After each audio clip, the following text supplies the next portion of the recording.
ভাই রে ভাই, ইনস্টাগ্রাম আর খোলা যাচ্ছে না। ইনস্টাগ্রাম খুললে খালি মেসি, মেসি আর মেসি। এই মেসিকে দেখার জন্য তোমরা নাকি ১০,০০০, ১৫,০০০, কেউ ২০,০০০ টাকা খরচা করে মেসিকে দেখতে গেছিলে। দেখেছো মেসিকে?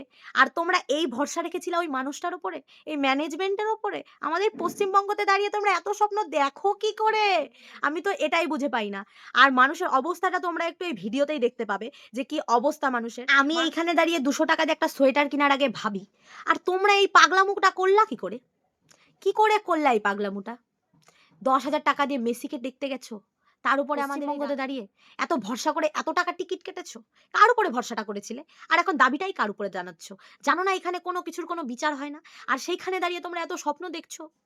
তোমাদের দেখেও আমার কষ্ট লাগছে। আমি কি করব আমি নিজেও বুঝতে পারছি না। আর এই মেসি, মেসি বন্ধ করো তোমরা।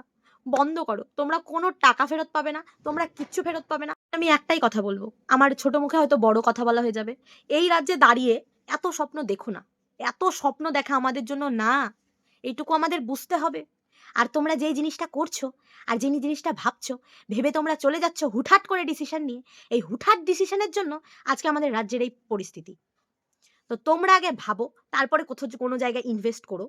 আর একটা কথা বলবো, টাকাটা তোমার, টাকাটা আমার না। তো আমার এটাতে গায়ে লাগারও কিছু নেই। কিন্তু আমার দেখে হাসি পাচ্ছে যে তোমরা এতটা ভরসা করেছিলা। তাও আবার কোন মানুষটার যে কাছে। যেই মানুষটার উপর এত ভরসা করে টাকাটা তোমরা দিয়েছিলা, হাসি পাচ্ছে আমার, হাসি আর কিচ্ছু না।